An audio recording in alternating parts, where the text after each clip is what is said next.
चकल के UC Abdu जे भया बिरादरी के मुअज़्ज़ज़ मोहम्मद उस्मान भयो पीपी यूसी अब्दू के सदर हाजी वज़ीर अली भयो की अगवाणी में UC secretary Waseem Shah public health खाते की मिली भगत की मेगा करप्शन के खिलाफ सख्त एहतजाज किया है। अगवाणन इशारन एहतजाज कंदे चयो त भया महल में 2 सालन का सफ़ाई नाहे थी। गंदगी नालन के गंदे पानी सबब महले वासी मलेरिया गैस्ट्रो और बेन वबाई बीमारियों में मुब्तला थी वया आहिनि।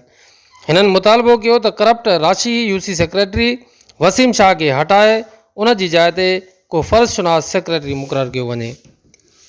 वधीक महले वासियुनि सचाई न्यूज़ सां ॻाल्हाईंदे चयो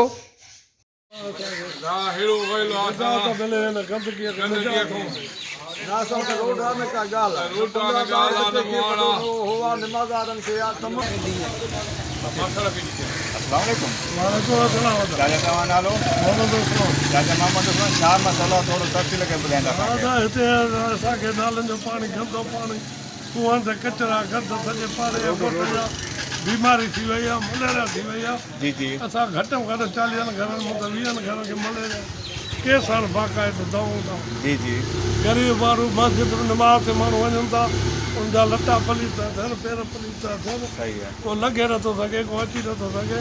असांखे अपील था कयूं ख़ुदा असांजी मदद कयो, असांजे पाड़े खे निजात ॾियनि, महिरबानी करे असां सभिनी असां कई आहे पीपल्स पार्टी जो सदर सेक्रेटरी आहिनि कुझु कोन्हे। भता ज़ुल्फ़ार खान आयो मीर साहब वारा ईंदा ॾिसी था वञनि पाण असांखे ख़ुदा मदद कोई करे ई कान।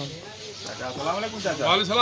चाचा तव्हां नालो? मुंहिंजो नालो गुलबार आहे। चाचा गुलबार थोरो तफ़सील के ॿुधाईंदा छा मसइलो आहे? मसइलो इहो ई साॻियो ई ॿुधो पाण सां पिया। जी जी तो असां आज़ार आहे ॾाढो गंदे पाणी किने पाणीअ जो। जी जी मच्छर वयल मलेरिया थी वई आहे। जी जी मुल्का मुल्क जी जी ॾाढी शिकायत कयनि, अमल कोई बि न आहे। पोइ तव्हां कंहिं चूंडियल नुमाइंदे तव्हां को कई आहे? ॾाढी तव्हां ॿुधाईंदा न सभई कयो अथसीं। छा था चवनि पोइ? चवनि था हाज़िर आख़िर हाणे तव्हां छा मुतालबो आहे? असांजो मुतालबो इहो ई आहे त महिरबानी करे सफ़ाई थिए। जी जी सही महिरबानी आदाब थियो सर। चाचा अस्सलाम वालेकुम। वालेकुम सलाम। तव्हां नालो चाचा? गुलज़ार अहमद। चाचा को थोरो तफ़सील के ॿुधाईंदा छा मसइलो आहे? असांखे तकलीफ़ आहे वॾी बाबा परेशान असां गंदगी घणी आहे, बीमारी मलेरिया जी जी जो दर्द कोन्हे सही न आहे जी जी कई था वञनि ॾिसी था दवाउनि खां वरी अचनि कोन था चऊं था बाबा ठाहे ॾियो असांखे तकलीफ़ आहे वॾी। सही आहे। ॿार माण्हू वञनि था परेशान आहिनि इलाज कोन ॿ टे दफ़ा वीडियो भरियो वग़ैरह भरियो माना अमल कोई बि न अमल कोई हाणे तव्हां छा मुतालबो आहे? असांखे बदिलो असांखे सफ़ाई घुरिजे तकलीफ़ आहे वरी कचिरो गंदलो जाम सही आहे बीमारी पैदा थी आहे। अस्सलाम वालेकुम। वालेकुम सलाम। तव्हां नालो चाचा?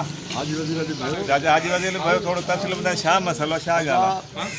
हुकूमत बि असांजी आहे। जी जी सिंध हुकूमत असांजी आहे, वफ़ाक़ हिकिड़ी ॿिले जी आहे। जी जी मां पाण यूनियन काउंसिल जो सदर आहियां। जी जी मुंहिंजे पंहिंजो एॾो भया पाड़े में आज़ार आहे।